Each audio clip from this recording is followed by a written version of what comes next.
Le groupe École des IF et des IAE veut se positionner comme une école éco-citoyenne, une école qui défend l'environnement. Dans quelques mois, l'école va officiellement intégrer en partenariat avec l'Université de Sherbrooke au Canada le master en environnement dans ses programmes de formation. Du 12 au 23 mars, une délégation de l'école s'est envolée pour le Canada. Leur but, aller à la découverte de nouvelles technologies de gestion des matières résiduelles et aussi comprendre la politique québécoise en matière de gestion des matières résiduelles. Des notions qui serviront certainement aux prochains étudiants du master en environnement.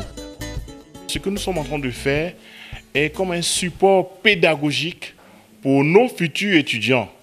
Parce que, quelle est votre expérience en matière d'environnement?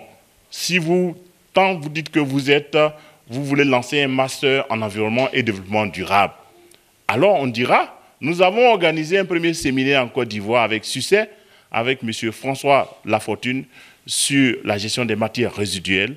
Et nous avons organisé un deuxième séminaire en mars 2018 au Canada, suivi aussi des visites d'entreprise pour voir comment la matière résiduelle est traitée au Canada. Nos étudiants aussi vont s'inspirer, vont s'appuyer sur ce que nous avons fait déjà pour faire leurs recherches.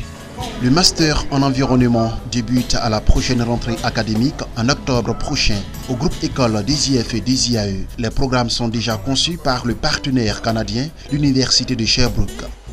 La formation débute à partir de octobre 2018, donc le lancement très bientôt.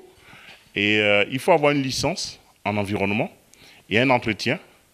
Et l'entretien est fait depuis le Canada. Les professeurs, 70% sont des Canadiens et 30% ivoiriens. Donc quand l'apprenant qui arrive, qui a une licence dans n'importe quel domaine, il vient faire l'entretien dans notre salle de visioconférence. Depuis le Canada, on fait l'entretien et s'il répond aux critères de l'université, de notre centre, alors il va intégrer. Donc il peut faire un Master 1 ici et il peut continuer l'année qui suit, faire le Master 2 au Canada.